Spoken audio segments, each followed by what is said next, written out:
So hey there, Ron. I don't know if you could see us. I We're can. Jacob and myself. I can. Yeah, I see Oh, you sweet. with your awesome background. Oh, thanks. I think It's that's nice to probably a meet you. prerequisite, right? You work at ILM, you got to have the ILM backgrounds. They are indeed Background. approved. Wait, Yes.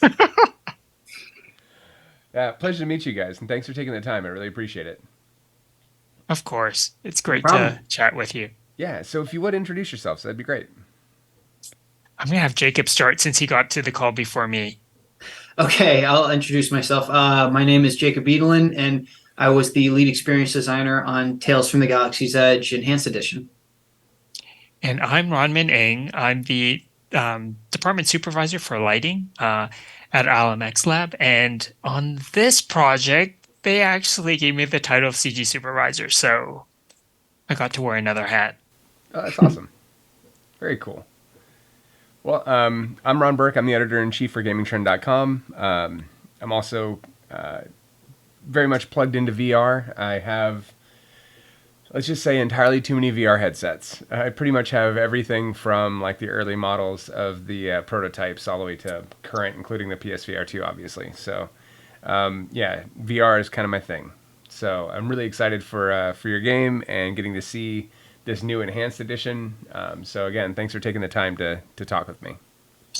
Oh, No not at problem. I all. always love talking VR. Yeah, it's So great to have a VR fan. yeah, so I really wanted to ask you guys in general, like, what is your feeling about VR? I mean, obviously we've had this whole iteration of VR through time, where it's gone from kind of novelty and tech demo to now we're starting to get like real games. So how has your experience been? You want Do to you want to start, tackle that Jake? first, Oh, Ron? Okay, I could definitely jump in. So sure. honestly, so Ron, my story actually led me to VR from I was at DreamWorks and then I was at Pixar and then I joined Oculus Story Studio. So for me, Mm-hmm. that was like in 2015 when I was like, this is new. This is fun. Let's see what I could do lighting in a VR world. So I think, I've definitely seen that excitement and then of course this sort of sort of this trough of growth, as I would call it. And I feel like it's what I'm excited about is just the continuing development. And I feel like it's branched off into more worlds than we actually are aware of. At least I was aware of because, I went to France. I met some friends who are telling me they're in nuclear design and they're using it for enterprise. So, VR has definitely taken many roads into different areas outside of entertainment. So I think at this point, it's just in a maturity phase. And for us, I think it's a question of just learning more about what we can do. Mm-hmm. For me, I've always been really excited about VR. I mean, it's just like this science fiction kind of thing. Put this headset on and be in this other kind of world with plenty of movies. So, like growing up and starting to see these headsets come out there. I mean, it's like we had older things before, but then when Oculus and all these other headsets started to come out, it's been really exciting to watch these games that weren't possible before start to come onto the scene for these headsets. And I think the really amazing thing about virtual reality is its potential for both immersiveness and this new avenue for storytelling. Because when you put somebody into a VR headset, they have all the freedom of the world to like look around in a way that you couldn't with just two sticks and a controller. That gives you this different sense of freedom and sense of presence in a world that you wouldn't generally have. But seeing ILMxLAB start to come onto the scene, that's when things really started to solidify among other studios just what these headsets could be capable of and the experience that they would be able to craft. Like you're able to walk into these highly cinematic environments and really live these stories and worlds that you've only dreamt of going to, but now you really can in the comfort of your own living room. So seeing it get this far is really amazing to witness, but I'm even more excited to see where it continues to go as it grows.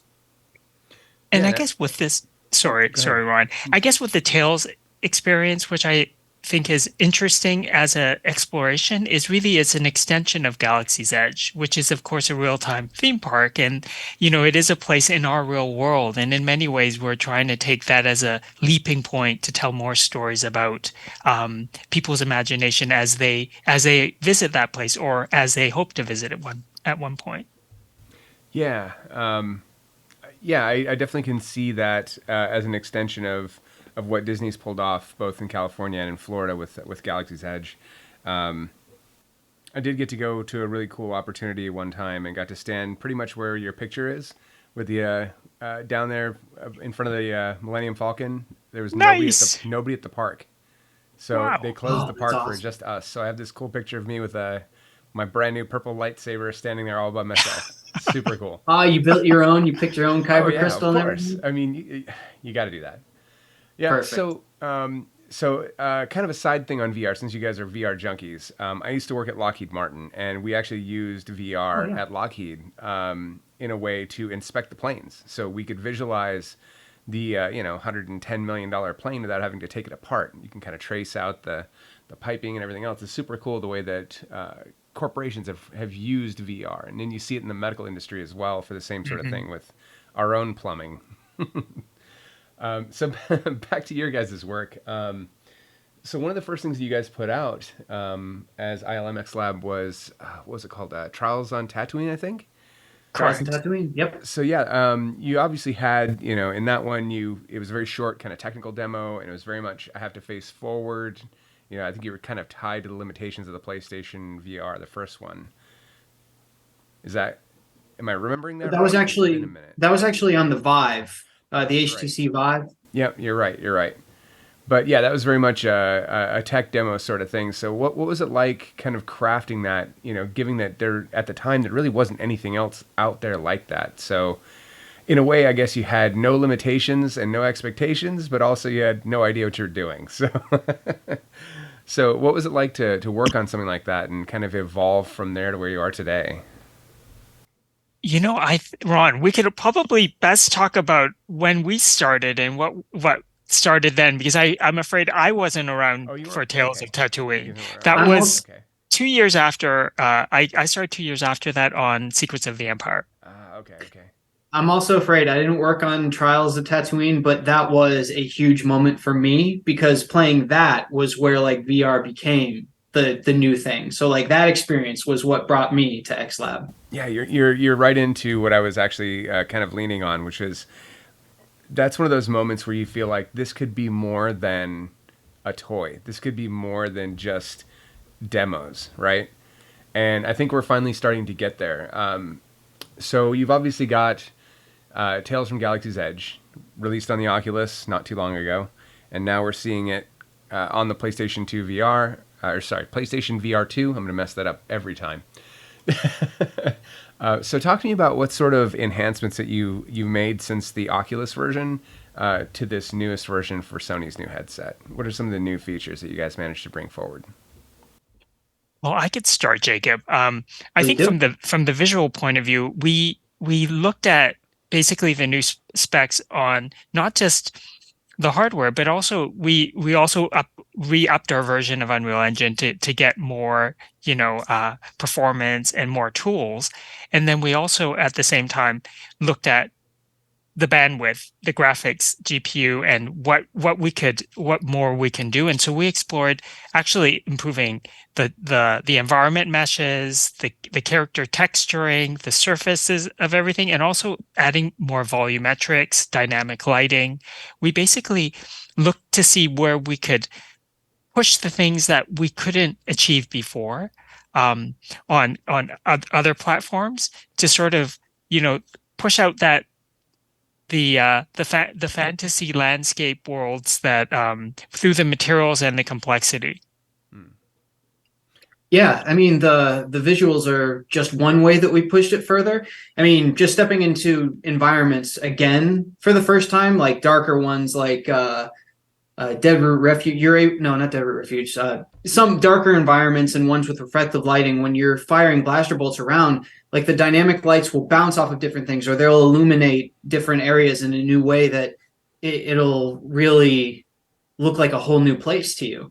But the other thing that we used was the new haptic systems that the PlayStation VR 2 affords. So one of the great things about this haptic system is the adaptive triggers that you're able to use. So we're able to make everything that you pick up, like each blaster, a lightsaber, thermal detonator, any item that you can pick up has its own different kind of buzz, vibration, and resistance as you're pulling them down. Like one may have a harder trigger pull, one may have a softer one, but also in a different location. Everything starts to feel a little bit more specific, but also you get haptics in the headset that you didn't have before. So again, that roots you further into the world. So like when you're on a ship and it starts to vibrate, you'll start to feel it in the headset or in your controllers. And when you take damage from a blaster bolt, you'll take rumble right in the headset. So it really further roots you into the world and just feels really cool. And I think our audio team had a chance to refashion and restyle for this new, VR2 headset as well, which the Ambiasonic, I think some of the, we basically looked at all the areas where we could plus it and sink it a little bit deeper. And I think audio was definitely a big part of it. It seems like you guys took advantage of the storage uplift too. It seems like things are loading faster as well, and that's definitely appreciated when you're standing in VR. You're you're almost trapped in your head, if you will. You're waiting for things to load. So having things be really snappy is certainly appreciated. So knowing that I was going to be talking to you guys, I actually started your game first. It was the first game that I played on the PSVR 2. And I didn't remember that it had haptics in the headset, and that was a surprise. That got me completely off guard. So that was pretty cool. I think fans are going to definitely be surprised by that, and just how immersive it really is. I mean, just having something buzz on your head, it doesn't sound good on paper, but it really does add to the overall experience. Yeah, I think that was a cool moment. Like that's something we weren't able to do in the past, and it's your first interaction in the game. You're picking up a visor and you put it on your headset, you feel that little rumble, and then you're like, oh, this is different. There's new things here. Yeah, absolutely. I think one of the other things that I really enjoyed is that, like you said, the haptics really changed the way that some of the weapons feel. I don't want to spoil the story for folks who have not played it on other platforms, but like you said, there's definitely some resistance, and when you get into combat, you definitely feel it. Holding a pistol in one hand and a rifle in the other, you definitely feel the difference between them. And I think fans are going to be really surprised by that. Well, thank you. Shifting gears on the storyline, I think fans will also be surprised by how many people they're going to see from other places in the galaxy far, far away. Can you talk a little bit about some of the characters that are in the game without giving away too much? Well, I can give you a better prompt, if you will, and I'll ruin one on my own. So you've got Hondo, for instance. Hondo Ohnaka is in the game. So what was it like to bring him to life in a completely new way, this interactive way that we've never had?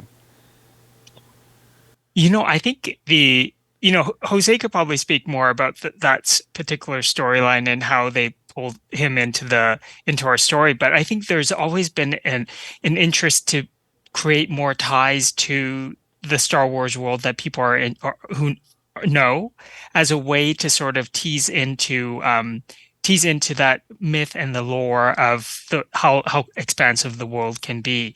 I wasn't part of the conversation for casting of Hondo, but I definitely know that, I thought you were going to ask about Boggs Triff and the IG-88 tail, because that for me was a really interesting way to look at a character that I'd seen in Star Wars but hadn't seen talking, and was just sort of like a head or a face in the cantina, right? And then I was like, wow, they're a real character, and they really show up, and he's really like an annoying character, but super charming too. So I'm trying to remember who played him. Was it Taika Waititi or was it Rhys Darby? I'm trying to remember. I think it's Rhys Darby. Yeah, he's the best, right? I mean, yeah, he's great in everything he touches. He's just amazing.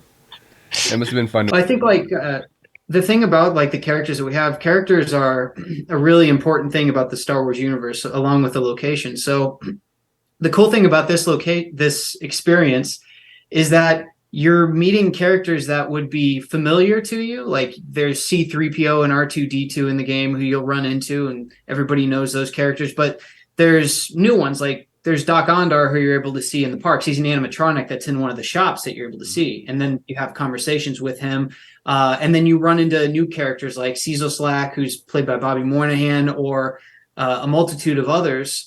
Who it starts to really cement Batu, this planet that's just one park, into a more real place as you start to see things that you know and new characters and new favorites that you can get along the way for this story that we're trying to tell.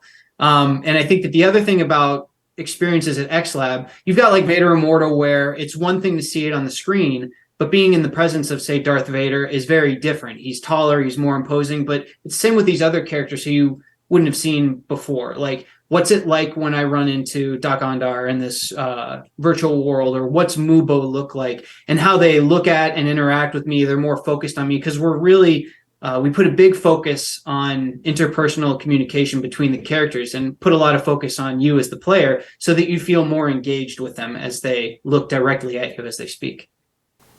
Yeah, that's easily my favorite part of really the Star Wars universe. It's not the tech, it's not the magic, if you will. It's basically the relationships and all these interpersonal moments between all these different characters. So when it was released on the Oculus, it was a episodic. So this is going to be a full experience, right? There's no episodic nature of it. It's the whole thing right out of the gate. Is that correct? Yeah. So on the Quest, you had to download the second season, the Last Call DLC, but this is everything in one complete package. So you're able to run in whatever direction you want. If you want to experience the Tales, if you want to experience Batu or the Wilds, you're free to do it at your own pace, and you really don't need to think about anything else. You get everything from the get-go. Yeah, what was fun about that was just, having it as a complete package. It's like some of the weapons that we saw in Last Call now are totally available to you throughout the whole experience. So it's kind of exciting because we learned as we were building the project the first time around, but I think having to revisit it allowed us to sort of go, wow, okay, this opens up other creative ways that people could experience it. Awesome. And you guys are looking to launch alongside the PlayStation VR 2, correct? That's correct. We're a launch title. Awesome. Well, again, thank you very much for your time. I sincerely appreciate it. And congratulations on the launch on the new platform. I think you're going to make a lot of Star Wars fans very happy. Well, thanks, Ron. It was great chatting with you. Yeah, thanks. This was a lot of fun.